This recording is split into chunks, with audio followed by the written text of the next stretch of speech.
Dear students, today I am going to take a class on the structure of a paragraph.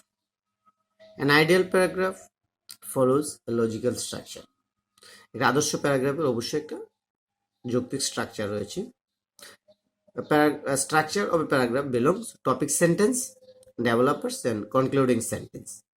You have to know what is topic sentence, what are developers and what is concluding sentence. তোমাদেরকে বুঝতে হবে topic সেন্টেন্সটা কি, developers কি এবং concluding sentence কি. Let us discuss in detail. তো স্ট্রাকচারের মধ্যে কি কি থাকবে? টপিক সেন্টেন্স থাকবে, ডেভেলপার্স থাকবে অ্যান্ড কনক্লুডিং সেন্টেন্স থাকবে. Topic sentence, developers and concluding sentences. অবশ্যই এই স্ট্রাকচারটা ফলো করে we shall be able two write an ideal paragraph. আমরা একটা আদর্শ প্যারাগ্রাফ লিখতে পারবো এই স্ট্রাকচারটা যদি ফলো করি. তো you will have to know what is topic sentence, what are developers and what are concluding sentences. এই জিনিসটা আমাকে শিখতে হবে, জানতে হবে. Okay, so we can compare an ideal paragraph with a burger. Writing a paragraph is a lot like making a good burger. বার্গারের দেখো top এবং বটম পার্ট সেম. যেখান থেকে তুমি বার্গার কিনো না কেন, টপ পার্ট এবং বটম পার্টটা একই রকমই থাকে. ঠিক একইভাবে একটা প্যারাগ্রাফেরও টপ পার্ট মানে আমরা যদি টপিক সেন্টেন্স বলি তাহলে বটম পার্টটাকে বলবো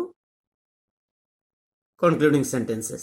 মাঝখানে একটা বার্গার বিভিন্ন রকম হতে পারে. কেউ বিফ বার্গার খেতে পারে, কেউ চিকেন বার্গার খেতে পারে, কেউ মাটন বার্গার খেতে পারে, কেউ ভেজিটেবল বার্গার দিতে পারে, তাই না? এরকম ডেভেলপার্সটা বিভিন্ন রকমের হতে পারে. A paragraph starts with a topic sentence and ends with a concluding sentence. It is unchanged, it remains same always. ডেভেলপার্সটা বিভিন্ন রকম হতে পারে.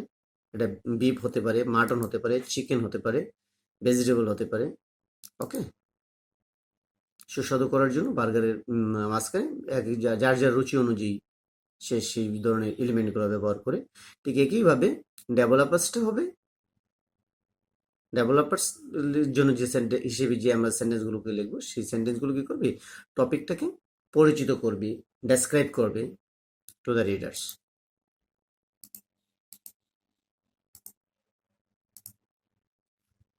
Topic sentence, concluding sentence and ডেভেলপার্সটা মাঝখানে থাকবে. ঠিক আছে, তো আমরা কি বলেছি যে topic sentence and concluding sentence remain unchange. Topic sentence আর কনক্লুডিং সেন্টেন্সটা সব প্যারাগ্রাফে থাকবে, ডেভেলপার্সটা বিভিন্ন রকমের হতে পারে.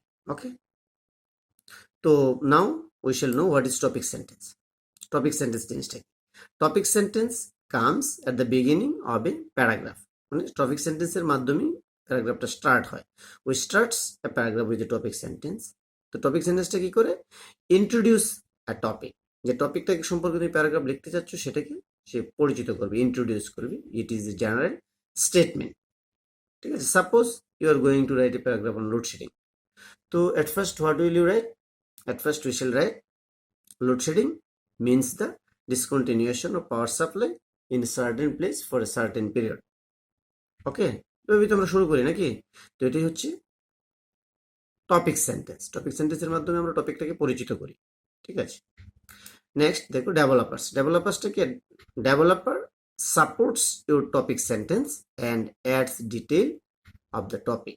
এখানে আমরা কি করবো? টপিকটাকে ডেসক্রাইব করবো, যেটা অবশ্যই রিলেটেড উইথ দ্য টপিক. আমরা এমন কোনো সেন্টেন্স লিখবো না যেটা relevant with the topic. Irrelevant বা অপ্রাসঙ্গিক কিছু আমরা লিখবো না. ডেভেলপার্স মাধ্যমে আমরা কি করবো? টপিক সেন্টেন্সকে সাপোর্ট দিয়ে জিনিসটাকে বর্ণনা করার জন্য, বিস্তারিত লেখার জন্য আমরা লিখি. তো what is concluding sentence? Concluding sentence হচ্ছে concluding sentence summarise the detail of the paragraph. It can also provide a suggestion. এখানে সাজেশনও থাকতে পারে অথবা সামারাইজ করবে.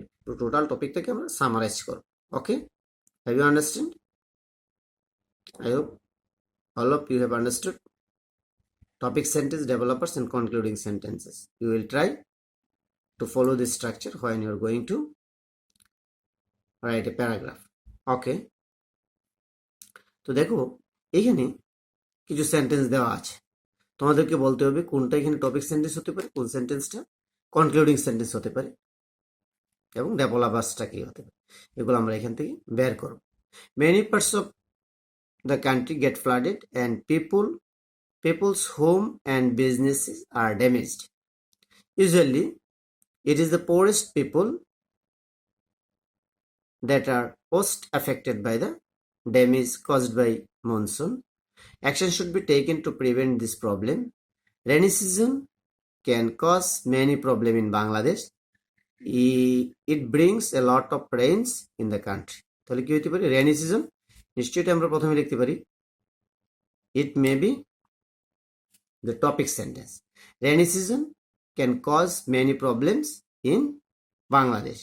তাহলে ডেভেলপার্স হিসেবে it brings a lot of rain in the country.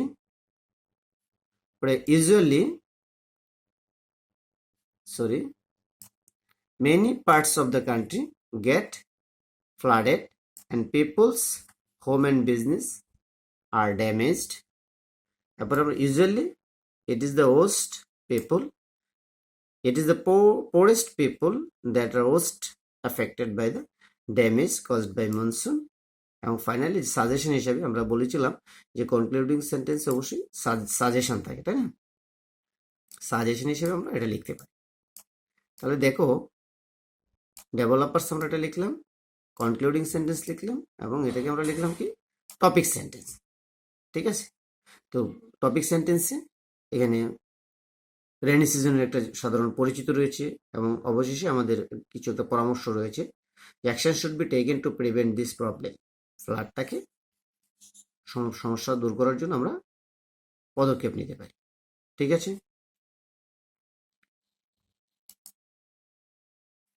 তো এখানে দেখো দুটো সেন্টেন্স আছে, তোমরা বলো আমাকে। It brings lot of rain to the country. The rainy season can cause many problems in Bangladesh. Topic sentence হিসেবে কোনটাকে আমরা ব্যবহার করতে পারি? It brings a lot of rain in Bangladesh? No, the rainy season can cause many problem in Bangladesh. আর এটাকে আমরা developer হিসেবে লিখতে পারি। ওকে,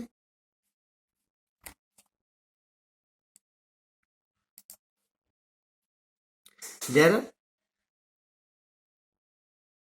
are মানে কি, this paragraph missing something, মানে concluding sentences. Suppose it is a paragraph, concluding সেন্টেন্সটা এখানে নেই, তোমরা একটা কনক্লুডিং সেন্টেন্স লিখবে আর কি। Concluding sentence summarise the details of the paragraph or could provide a suggestion. Choose a concluding sentence. And concluding sentence তোমরা এখানে লিখবে। There are many reasons why I like my school. I enjoy studying English. I enjoy talking to other students and have many friends here. My teachers are good teachers. I like to play sports at school. তো এখানে concluding sentence হিসেবে তোমরা কোন সেন্টেন্সটাকে বাছাই করবে? দেখো, I like to study mathematics at school. This is why I like to go to school every day. My school is near my house. কোনটাকে তোমরা কনক্লুডিং সেন্টেন্স হিসেবে বাছাই করবে? Yes, এটি হবে concluding sentence. This is why I like to go to school every day. এটা summarise করছি, total টপিকটাকে summarise করছি। ঠিক আছে,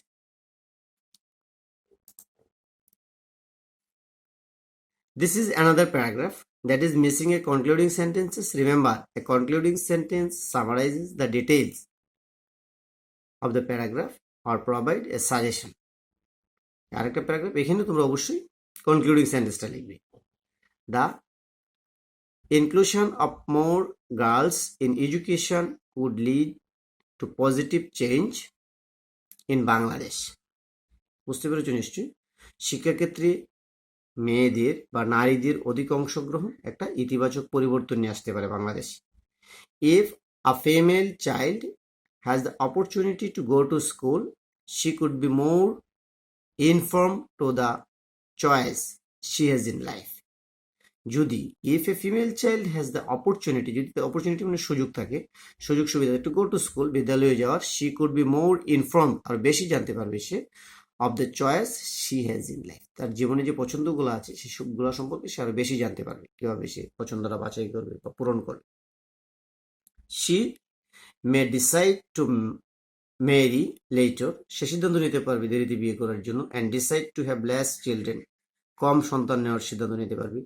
this could lead to A reduction of the population problem in Bangladesh. Population প্রবলেমে মানে সংক্ষিপ্ত করবে, রিডিউস করতে পারে। Further more it could lead to a reduction of the discrimination that female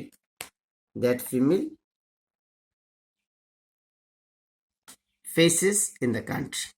আমাদের সমাজে নারীরা যে বৈষম্য মুখোমুখি হয় সেই জিনিসগুলো হ্রাস করতে পারে।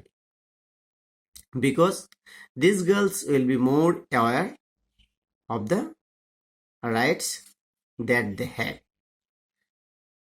কারণ ওই মেয়েরা বেশি সচেতন থাকবে, মানে শিক্ষিত মেয়েরা বেশি সচেতন থাকবে তাদের সমাজে কি অধিকার রয়েছে। তো এটার জন্য আমরা কনক্লুডিং সেন্টেন্স কি লিখতে পারি? দেখো, many girls have to stay at home, এটা কনক্লুডিং সেন্টেন্স হতে পারে। More computer should be available in the school, this is why parents should send their daughters to school, এটা হতে পারে না? This is why parents should send their daughters to school, এটা দ্বারা কিন্তু ওটা সাজেশন দিচ্ছে, সামারাইজ করছে। এর জন্যই পিতামাতাকে তাদের মেয়েদেরকে স্কুলে পাঠানো উচিত।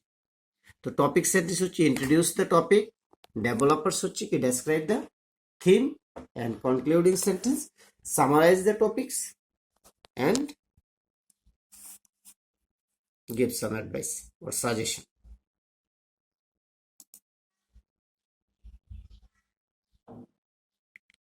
Look at the following paragraph. Write a suitable concluding sentences based on your understanding of the paragraph. দেখো এই প্যারাগ্রাফের জন্য তুমি একটা কনক্লুডিং সেন্টেন্স লিখবে।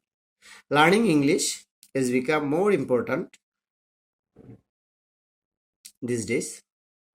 English has become a global language, which mean that more people around the world are using it to communicate.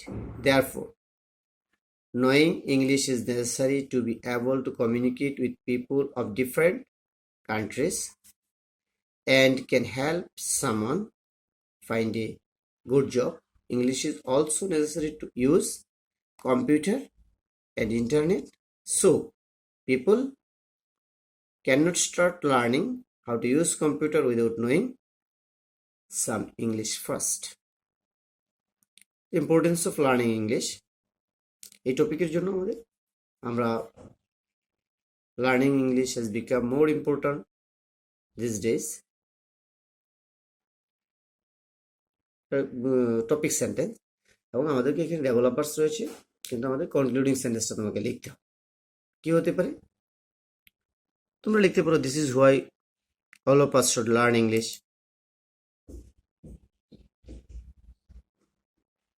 Students, what are the 3 parts of a paragraph that you have learned? তোমরা যে শিখেছো 3টা part কি কি বলতে পারবে? Yes, topic sentence, developers, concluding sentences. From now we shall try to write a paragraph following this structure. Okay, সবাই ভালো থাকবে, সাবধানে থাকো, স্বাস্থ্যবিধি মেনে চলো। অনেক কষ্ট হচ্ছে, খুব বোরিং টাইম আমরা পাস করছি, I know it, but what can I do? আমরা কি করতে পারি? Nothing to do. কিন্তু I believe one day we shall be able to overcome. আমরা অবশ্যই ওভারকাম করতে পারবো। For this reason we need patience. Okay, good bye.